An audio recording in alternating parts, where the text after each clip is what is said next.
broadcast network, AFTERBUZZ TV. Over 20 million weekly downloads in over 150 countries, and your number one source for after-show entertainment.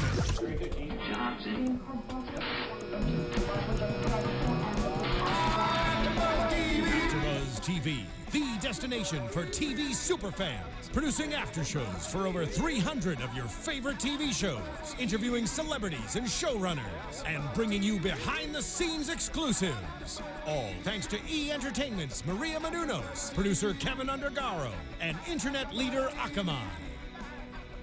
Now, let the buzz begin!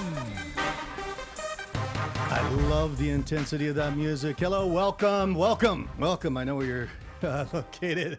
So I want to welcome you to AfterBuzz TV's episode recap and review and breakdown of The Profit. And of course, we're starting on season 3. We're right now on episode 2 and 3. And the way that we're rolling this out is we're going to be doing 2 episodes at a time, which also gives us the recap. So we're going to be starting with a progress report from the previous episodes, shows that we've already hit. So we're going to be covering everything here as we picked it up in season 3. But you can watch us, as always, on AfterBuzzTV.com for the live tapings. We're getting the hours set up on this one. You can also catch the replays or get the they're called podcasts these days. The podcasts on iTunes. Just go to the AfterBuzz iTunes recap show of The Profit, and you can download us there. You can reach me. I'm Chris Howard.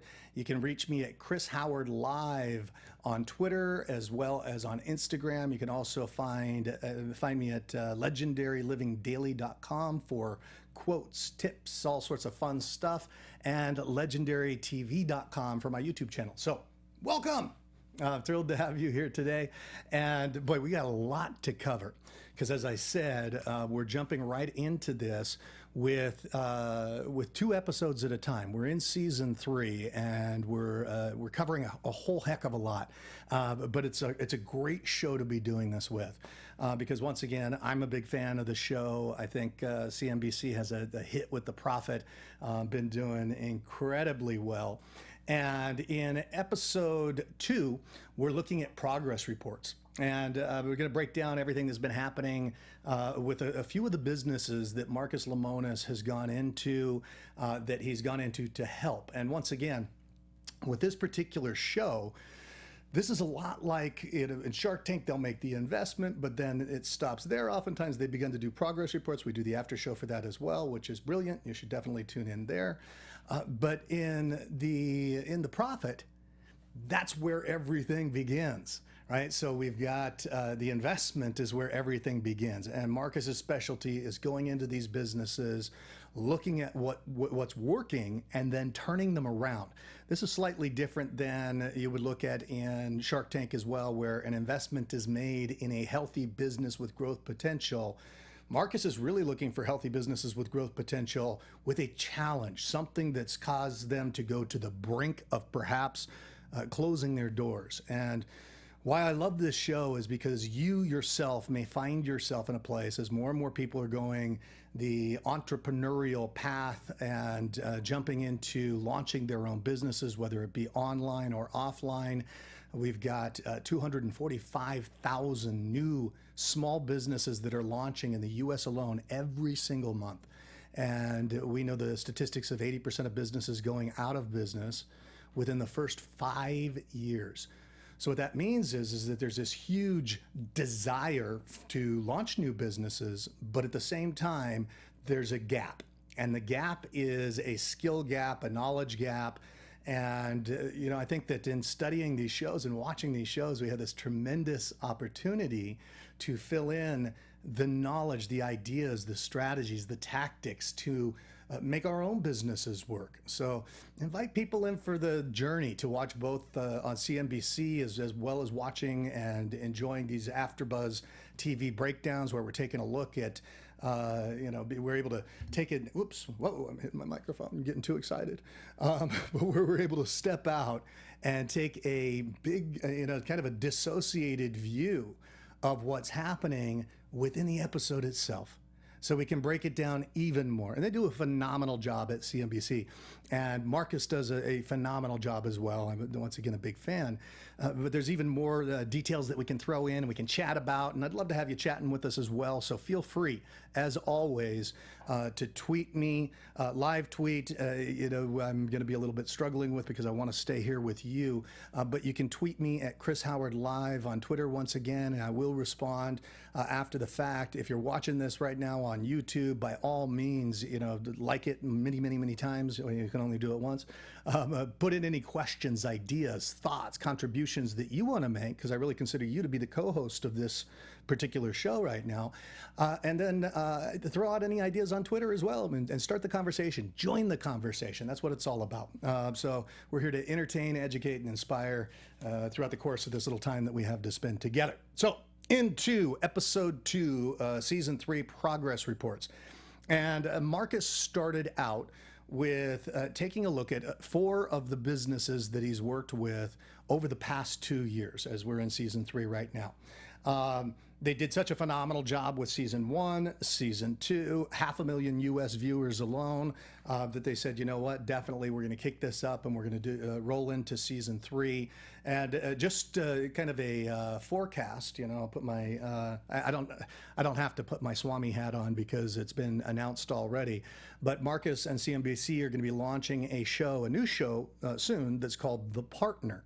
And the reason is because Marcus he's launched and participated in so many of these businesses that now he's going to be looking for a partner. It's along the same lines as The Apprentice, but he's looking for a partner to actively run these businesses. And so it'll be along the lines of The Apprentice, but based on the investments that he's made already, managing this investment portfolio, and there'll be a competition, and that'll be coming out on MSNBC very soon. Maybe you could be the next partner, and that comes with a $163,000 annual salary, as well as I believe it's a 1 or 2% interest in Marcus's investment portfolio. So all the businesses. And over the past 23 years, they brought this up in this week's episode, the progress report episode. Over the past 23 years. Sometimes I flip the numbers a little bit. Over the past 2 years, as they've run this show, Marcus has introduced 23 business opportunities that he's actually had the opportunity to invest money in. And I'm not talking about small amounts. If you've been watching the series, you notice that he's been investing large amounts of his own money, his own capital, into these businesses. And what I found interesting to discover just today was that he isn't paid by the production company. And so that's number one. He's not paid by the production company. And number two, the money that he invests in these businesses is all of his own capital. So this is his own money he's putting in. He's invested close to $23 million. I should maybe do that. $23 million so far in those businesses. And he comes from a place of wanting to save jobs, to build people's dreams, and to help people from having to close the door. Because, you know, the American dream is still alive, but it may be more difficult than ever before to get into business. Actually, it's easier than ever before to get into business with online and that type of thing. You can throw a website up for $200. You don't have to have necessarily the brick and mortar structure, but there's also more competition than ever before. So you have to be good. Hence this show, and hence my love for the show. This is my favorite show out there on TV today. I would dare to say. So let's take a look at his first investment. There were 4 investments in this progress report show. First one was Berg Sports. So Berg Sports was and is a family run business. And what these guys do is they've made baseball bats, like mini baseball bats. So if you went to a baseball game, at one time, these guys were in every baseball stadium across the United States, virtually every baseball stadium. And they had the little mini bats that you buy, so souvenir type bats. And this has been their business for quite some time. They had gotten up to the point where they were north of $3 million in annual revenue. And they hit a point that a lot of small businesses may hit, which is, the moment that they became, and the show didn't say how the competition came in, but the competition came in. The moment that they hit that $3 million mark where they were doing pretty darn well, a big competitor came in, and that big competitor started pushing the revenues down, obviously, because now you've got somebody competing for the same dollar. And so their revenues were nearly cut in half. And they were operating at a loss. They were looking at potentially having to close their doors, which is, more power to him, to Marcus, and kudos to him for going after these businesses that are on the verge of collapse and really turning them around. And what's fun about these progress shows is you get to see that he's having some success, and not everyone is a success, as we're going to see in this episode and as we're going to discuss here. And that's the reality. I come from the world of personal development, where there's a lot of people that are, out there, think positive, use the law of attraction, use the secret. And, there's definitely something to be said for positive thinking. And, what you focus on is what you're going to manifest. And having said that, life is not all rainbows and unicorns, right? Life, oftentimes we have challenges, and certainly in business we have challenges. And there can be unknown factors that can come in and tip the apple cart, and where once things were going phenomenally well, you thought you were on top of the world, something can come in, take your feet out from underneath you, and we have a shift. So there was a big shift for this company. They lost nearly half their revenue, as I said. And this is a family-owned company. And it's a small family-owned business. Once again, family-owned businesses can be very successful. However, we do have interesting dynamics whenever family dynamics also integrate into the business world. Some dear friends of mine are the Gracie family, the Gracie Jiu-Jitsu family. I've been training with them for years. I did get the bandage off my thumb. If you saw me last week, I was all bandaged up because I was bleeding. It's okay. When you go and you train with them, you don't bleed necessarily, but I was bleeding because I went in there and played full out, which you want to do in business as well. But they're good friends of mine, and it's interesting to watch how they've gone through periods of, with their own family where they're batting heads with the competition, right? Speaking of baseball bats, they're batting heads with the competition. They teach jiu-jitsu, but they're the largest sporting family in history. And what happens is because in life, if you're out there doing business, or there's competition that you're dealing with, that's one thing. And you always have challenges with that, where there's competition. We can try to look to align ourselves with the competition to the best of our ability, and sometimes that doesn't always work out that way. With the jiu-jitsu family, not only are they butting heads with the competition, but all their competition happens to be their first cousins, second cousins, third cousins. And I asked Jorge and Gracie, I said, why is there so many challenges with the family? And he explained that to me, and it makes perfect sense. Their family's their competition. So it's quite heated, but they're, South American, and things get heated there anyway. So back over here to this family business, right? The baseball business. We've got Scott, who is running the business, and there's a couple of other family members in there.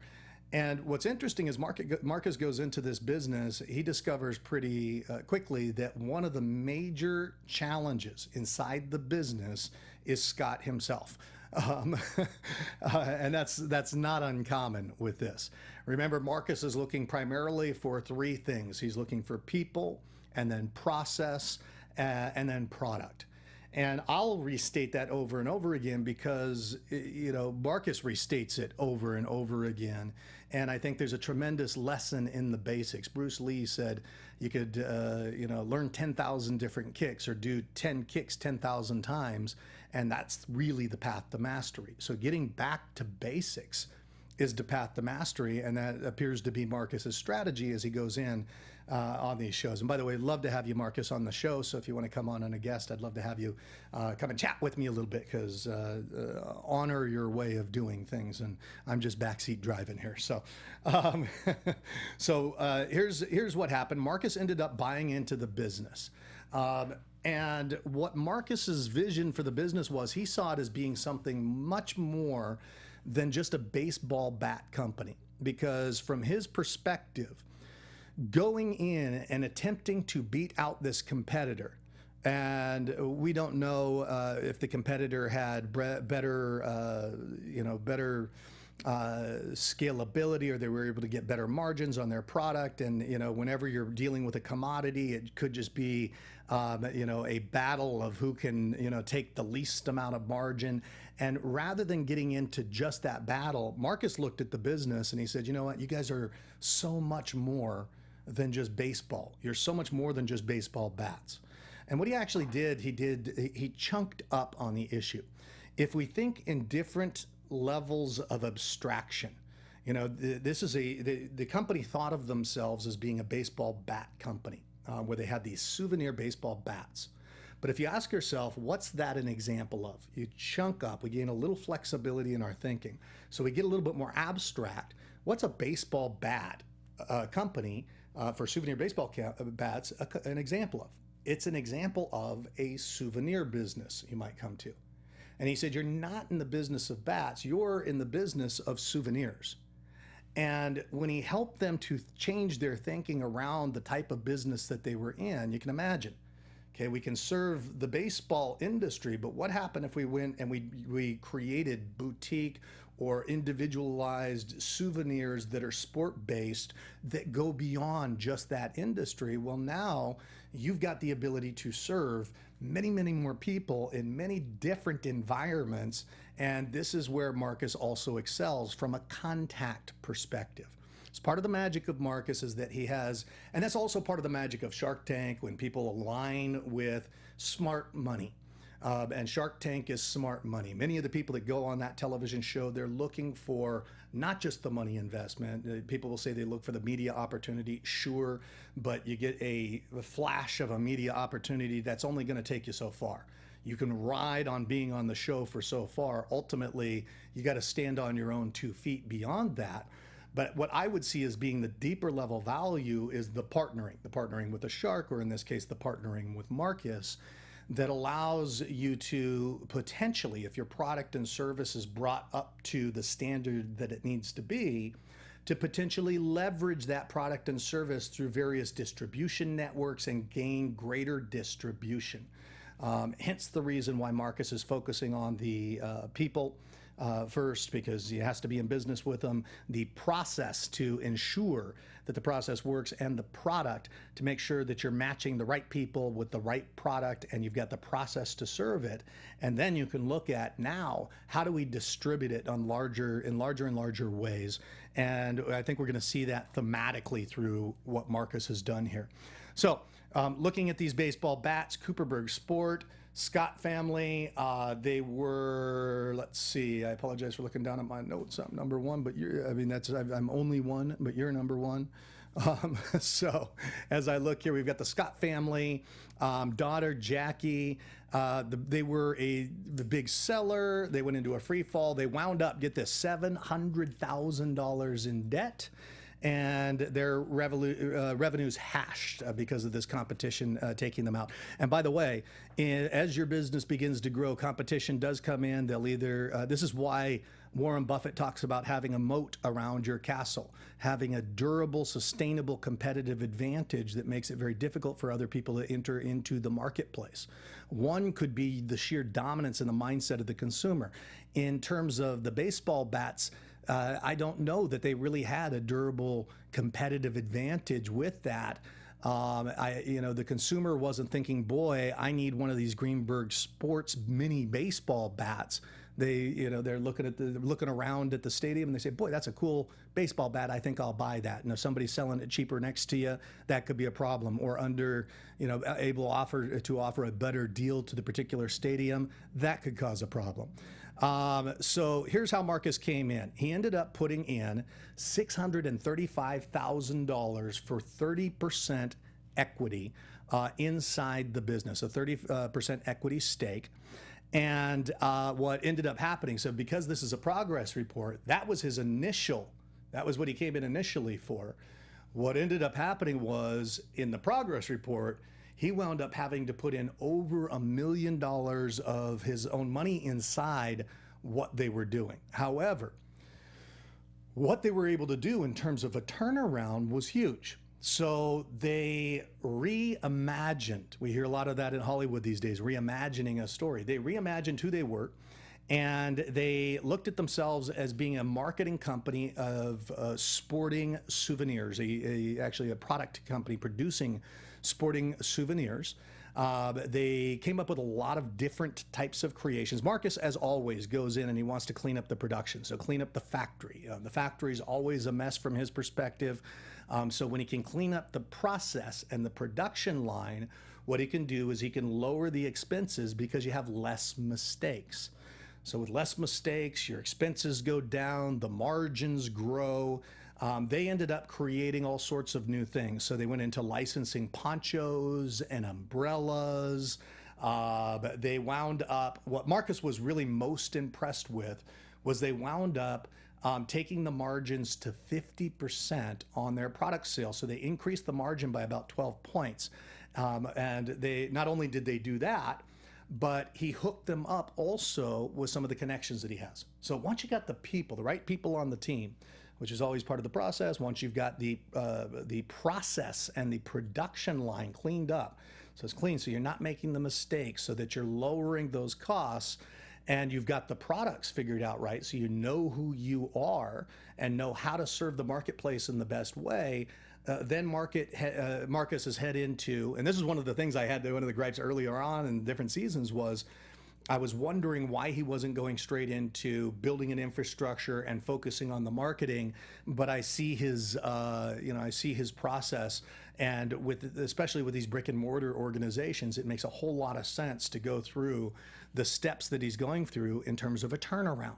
So he's taken them from where they are currently, which is where they don't want to be, on the verge of closing the doors, to where they want to be, and before he's going to roll it out to his friends, distributors. And here's the value of the smart money once again coming into place, because Marcus rolls them out to NASCAR.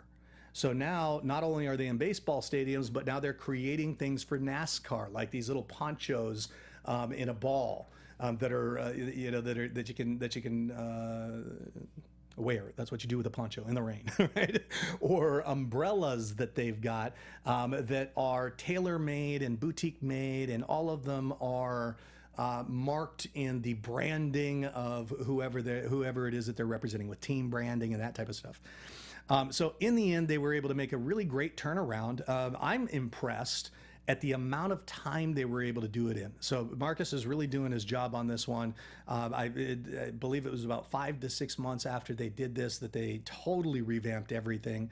You get to watch it on the episode. Most impressive at the end of the day was they were able to sign a deal with Walmart. And this deal was a $500,000 sales. So their sales were at $3 million previously. They had dropped down to right around the $2 million mark when the competition were edging them out. After that, they brought it back up. So with Marcus's help, they got it back up to $3 million with higher margins. Now at a 50% margin, but in addition to that, they now had a deal with NASCAR, and they just signed a deal with Walmart to be rolled out to thousands of stores for when it rains, that they'd pull out these mini stands that had umbrellas and ponchos, and they placed a $500,000 order in a single order. So bravo, good job guys, right on track. Love to have you on the show. Any of you, any of the Scott family business, would love to have you to talk to you a little bit about that deal and what's happened for you since then. Let's look at deal number 2. So still on progress reports, and here we got Unique Hair.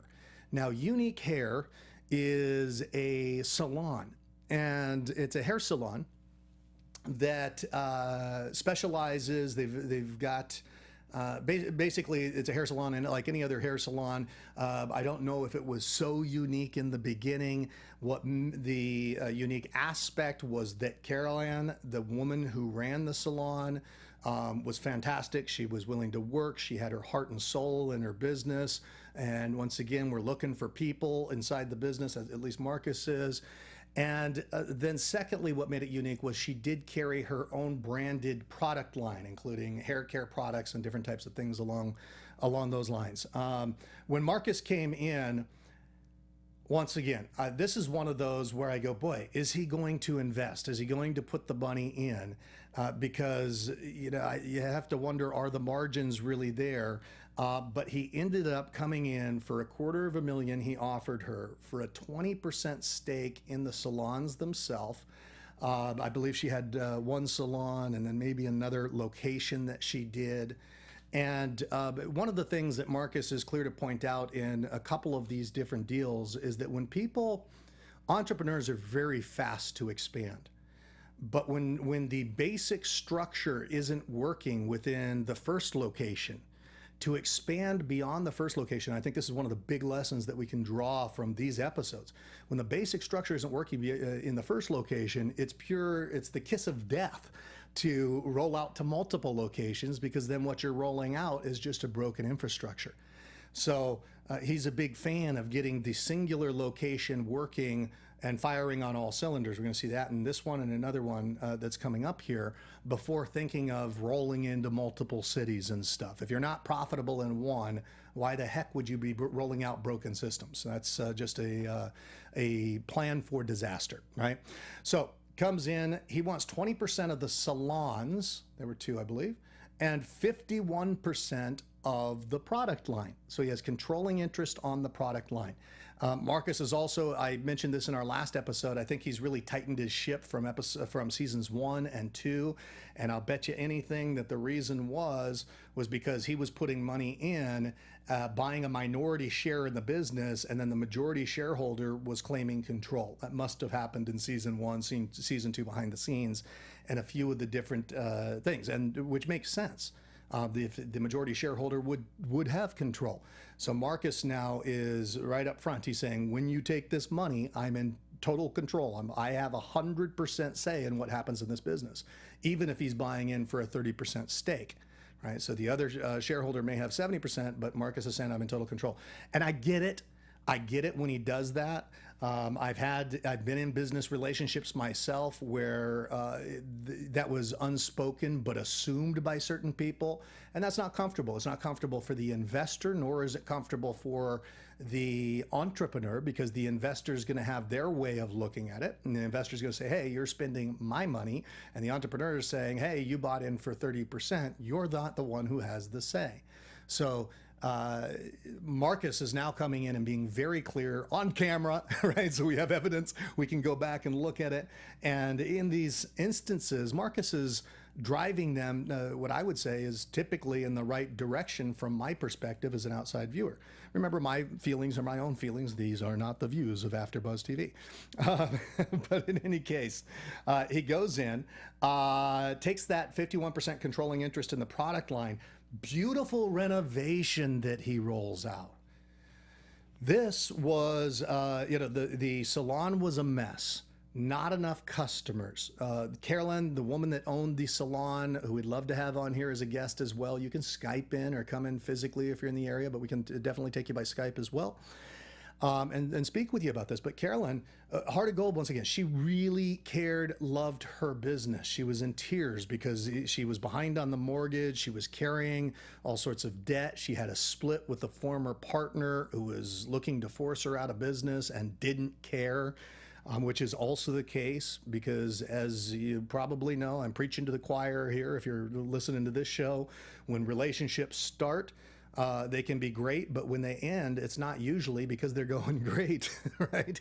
So Carolyn was going through some rough times. She had a manager who was coming in, but not working on the busiest days, Saturday, Sunday. I think they said Monday as well, which surprises me in the hair business. They usually take the Mondays off, but The manager wasn't coming in on the busiest days, and the manager seemed to have an attitude, or at least was portrayed in that way. Well, yeah, she had an attitude. She said, I'm here to help you manage, she said to Caroline. I'm not here to manage your business for you. So obviously there was a business relationship that was formed without clear communication and clear designation of responsibility, as well as a clear understanding received of that responsibility. It can happen to anybody. It's happened to me, a seasoned business owner. Somebody like Marcus can call that out. He called them out on it and said, this is absolutely not working, because as you can imagine, this manager's taking a huge chunk of money from the organization, from the hair salon, but not doing what they need. In addition, the costs were way too high. So they had no idea about their inventory because the place was a mess. They didn't know when they needed to order more inventory. They had no controls on that. They didn't really understand the numbers behind the scene, which is very common inside these businesses that Marcus is looking at. It also happens to be Marcus's strength. I think this is a lesson for both investors as well as entrepreneurs alike. You want to know your numbers. You know, I barely made it through math in school, I'll be honest with you.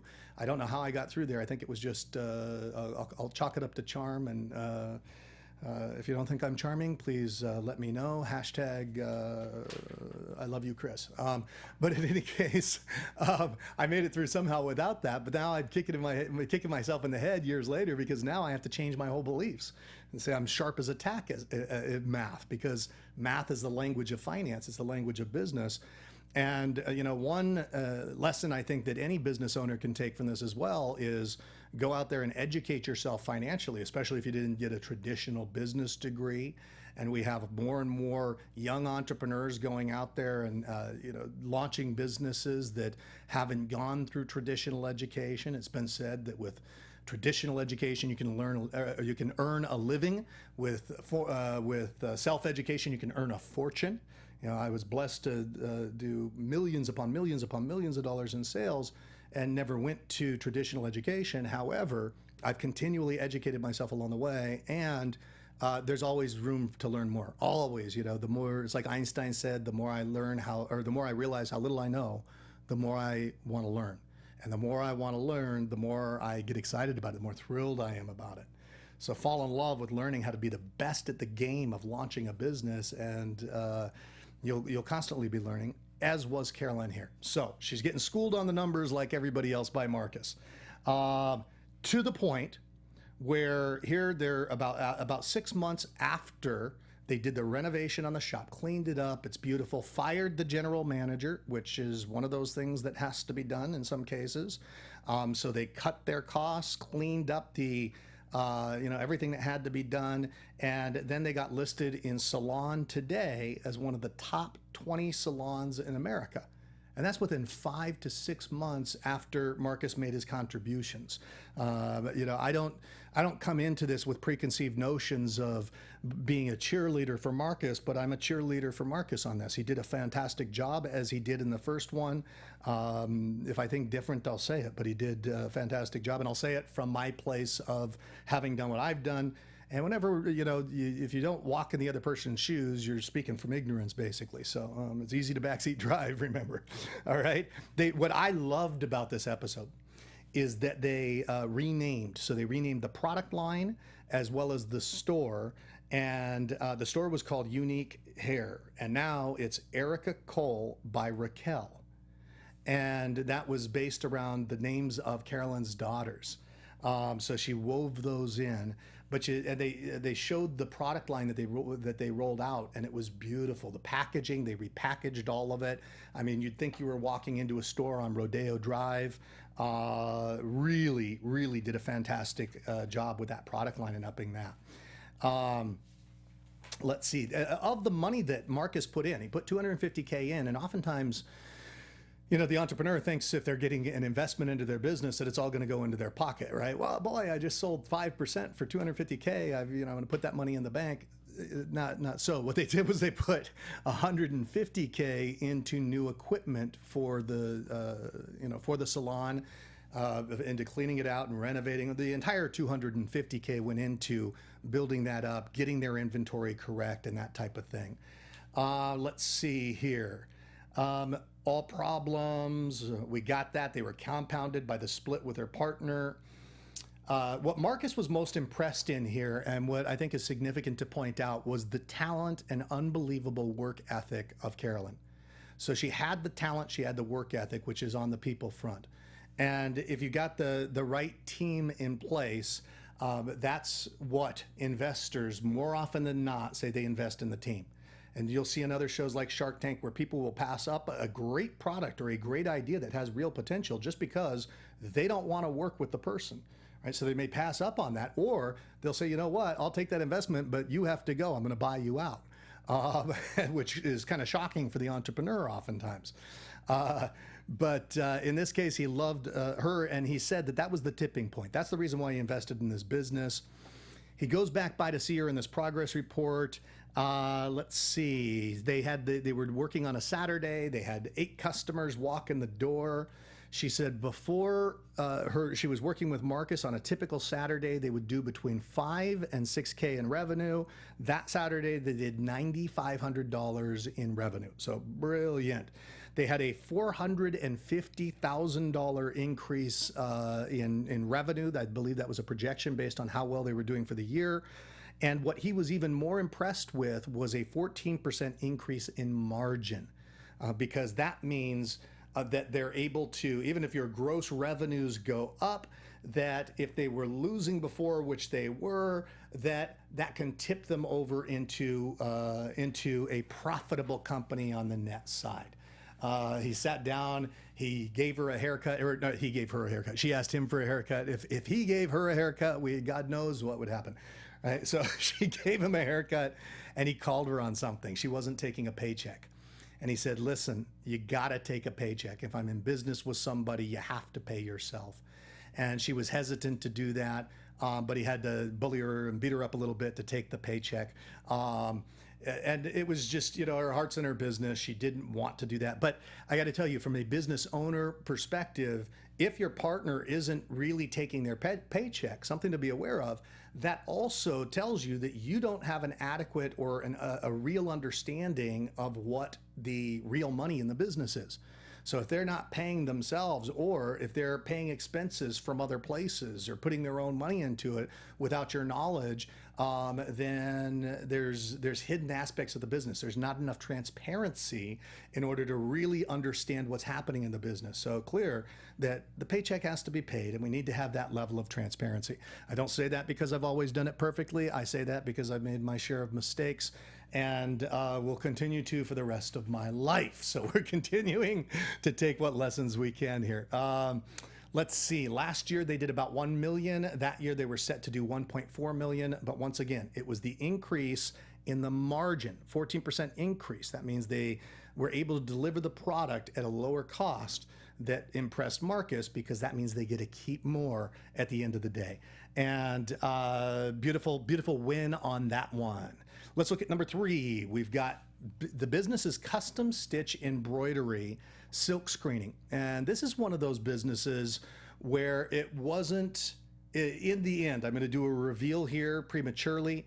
That's like, telling the punchline of the joke before we hit the joke, but this one doesn't end so well, right? So Marcus goes in to look at this business as it was from a previous study. We're still in the progress report. And it was a custom embroidery and silk screening business. The name of the business was Artistic Stitch. Queens, New York, 2,800 square foot warehouse. And he's kind of taken aback as he walks into this business, because the business was doing well. They were doing $2 million a year in their core competence. Warren Buffett says, stay within your circle of competence in terms of your investments. He went in and he saw that they were within their circle of competence doing $2 million, and they were profitable. And then they had a big idea. And the big idea was to take this, think about this for a second. It was a silk screening custom embroidery business and turn it into a multiplex sport complex. So now, now it's got a basketball court. It has nothing to do with silk screening and embroidery. It's got a basketball court for kids. Sounds like a socially responsible thing. It's got rock climbing wall. It's got an Italian restaurant in it. And the way that Sal, there's two guys in the business, Sal and Nick. Sal's the idea guy. Nick is supposed to be the sales guy. And Sal says this is a multiplex of businesses, we'll quote him exactly, that really work well in conjunction with one another. And Marcus looks at it and he says, it's not a multiplex of businesses. This is a shopping mall that you've created. The businesses had nothing to do with one another. And once again, for anybody's business, it's easy to backseat drive after the fact, but it really makes no sense. I understand from the entrepreneurial perspective, the business owner wanting to follow their heart and create something that is the likeness of their dreams. Although you look at this and it's just, there's no logic or reason that one could possibly look at and say, boy, this was a natural extension of the original business, which is what Marcus points out. Marcus says that he'll come in, but as he starts to come in, he realizes that there's a lot of problems with his business. So Sal has problems with the landlord. He hasn't paid the rent on this 2,800 square foot warehouse in 3 years. No rent has been paid. They owed him $120,000. Okay. Marcus put in $650K. I remember the original episode for half of the business. Now, this is a 50% stake of the business. And it was under certain stipulations. I don't know that Marcus said that he had total control, and that was the issue, and that's what I think he's cleaned up in some of these post episodes, and I'm going to pick up the pace a little bit because I want to get everything in here. But he ended up putting $650K in, and he said it was on the contingency. He did say this, that money was going to be used in certain ways. And so the money was to be to get rid of the basketball court, get rid of the Italian restaurant, get rid of the rock climbing wall, and everything that didn't support the core business where they had once been successful. And it wasn't until after Marcus did the deal and said they were moving forward with the deal that he found out that Sal hadn't paid the rent, that Sal was running all sorts of personal expenses through the business, that there was just one thing after another compounding to the point where Marcus got the vibe that Sal wasn't being forthright. And that was their first big wedge in the relationship, that there appeared to not be the level of transparency that Marcus had expected. Now, I don't know what happens behind the scenes, but it also did look like that, Sal may never have been asked some of those questions. So to kind of play the devil's advocate for a moment, and that may have been why Marcus has had to get tighter in terms of the show. Although what I will say is, when you got to make these investments in these short time frames, sometimes it must be live and learn with the show. Nonetheless, Marcus put the money in. He took Nick, the salesperson, off salary and made him 100% commission, because Nick was working out of the yellow pages and things just weren't moving. He wanted to light the fire underneath Nick, and obviously it was necessary. Marcus, they renamed the business to Queen's Vibe, which looked really cool. The branding was very cool. They later, let's see, all this stuff went down. Marcus then leaves. And part of what he gets upset about is that he found so much of what was happening with Sal behind the scenes. And then he pumped money into the business, and Sal and Nick, what they ended up doing was they took the money that Marcus put in. He had bought them a new $27,000 printer, all sorts of stuff. And they had used his funds in ways that were not the ways that he had agreed upon. They were taking extra money out for themselves that she had not agreed upon. He comes back to check things out, and he knew the relationship was rocky already, only to find out that they had put in place this really cool printing press where you could print your own t-shirts and stuff. So they went back to their core competencies. He comes back. The name of the business had been changed back to the original name, the sports complex. Basketball courts back, the walls back. The $27,000 printer that he had purchased for them has now been sold, right? And he can't get any straight answers. The landlord's pissed off because they still owe him $120,000, and the money that Marcus had given was meant to go to the landlord, and they didn't use it for that. So Marcus felt that he really got ripped off in this case, And he said they're going to have fun when I bring the tax bill to them. And he says, I wish them well, but that just didn't work out for him. Right. And he says sometimes these investments don't work out. So I'm going to skip over that one and move over to the last one because we get a abbreviated period of time, and I want to make sure to talk about episode 3 here, Tony's Minis. But before we do that, we'll take a look at the last progress report. That was the key lime pie business. So he went out to Key West, Florida. So it's the Key West key lime pie business. Goes out to Key West, Florida, and he finds this business. It's a couple, Jim and Allison, that own this business. They make key lime pie. Marcus tries the pie. He says it's good, but doesn't feel it's great. Nothing really spectacular or standout about it at first.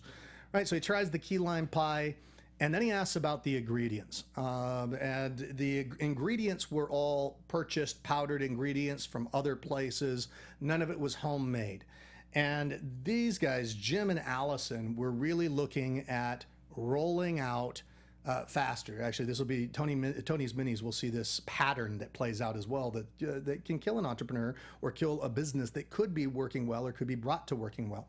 Right. So Jim and Allison had opened up a second store location, a second pie location, when they hadn't had the first location together and really working.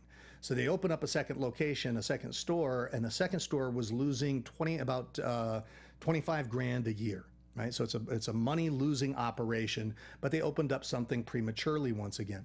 Marcus takes a look at the business. He says, this business could really work great if you look at the business, if you become a destination business, not a franchise at this point. Once again, the entrepreneur who wants to roll out a broken model prematurely could be, operating with a kiss of death there. He said, this could be a great business if you're willing to. I'll put money in. And he said, I'll put in up to $450,000, right? So I'll put in up to that if you're willing to. The other store is going to close. And we're going to make this a destination specialty key lime pie restaurant in Florida where you can find the best stuff, homemade ingredients. And Jim says, no way. There's no way we're closing the other store. And Jim gets angry, punches the wall. Marcus says, looks like we got some anger issues. There's an employee that's working for this store named Tammy. She's being paid $300 a week. She's pregnant, bartending half-time. She's working 40 hours a week. She's invaluable to the pie location. Marcus recognizes that. Once again, going back to the people as being the key thing that works. Neither Jim or Allison were taking a salary from the business. Once again, we see this over and over again, people not taking salaries. Take your salaries, right? So they're not taking salaries from the business. So Marcus says, I'll tell you what, I'm going to come in, I'll take 51% of your business, pay up to $450K. So it probably was going in increments. You'll have 49%. He's saying this to Jim and Allison.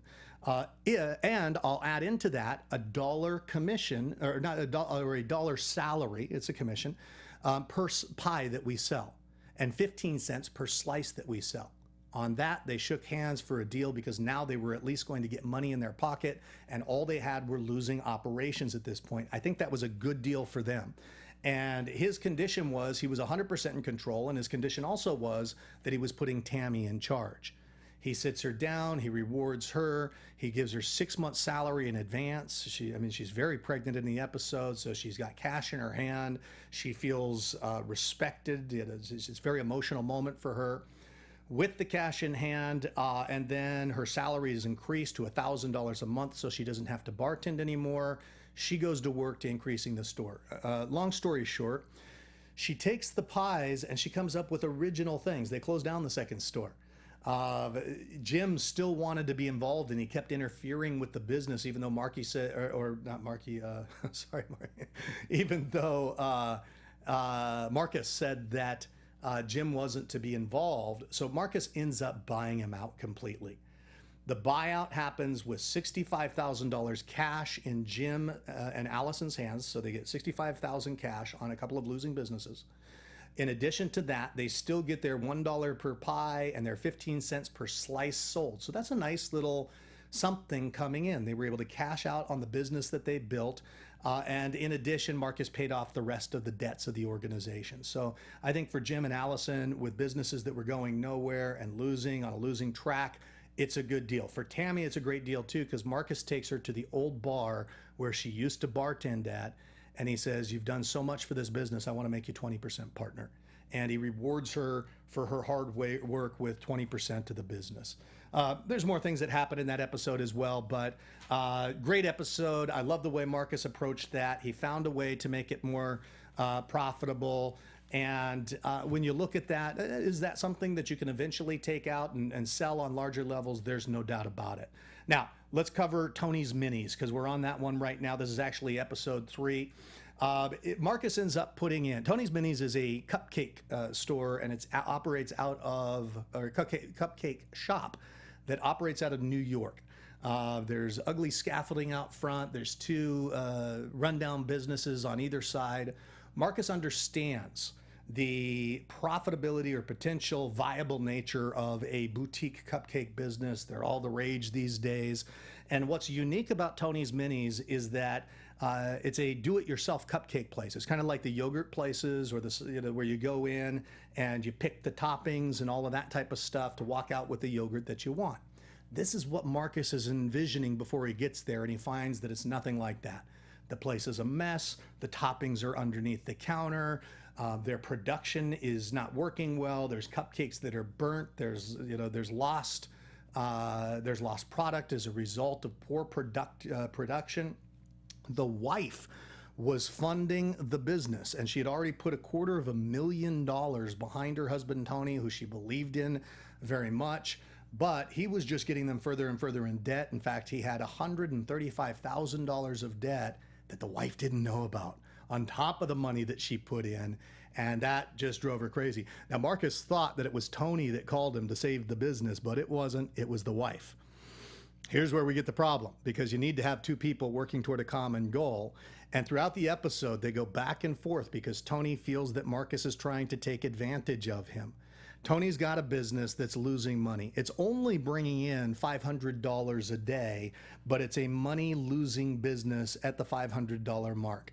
And hence, Tony's borrowing money from his mother. He even goes to a loan shark at one point, and he's paying out payments on a weekly basis to a loan shark.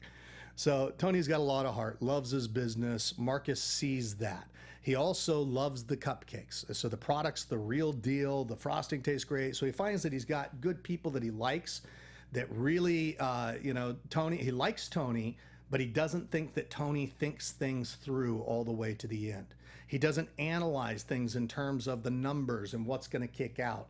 He doesn't look at what are the net margins. And so Marcus makes a deal that Tony scoffs at.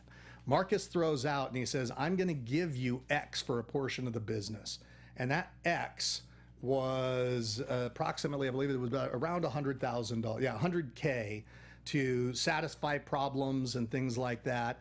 And Tony looks at him and he says, "I was thinking $600,000 for 30%.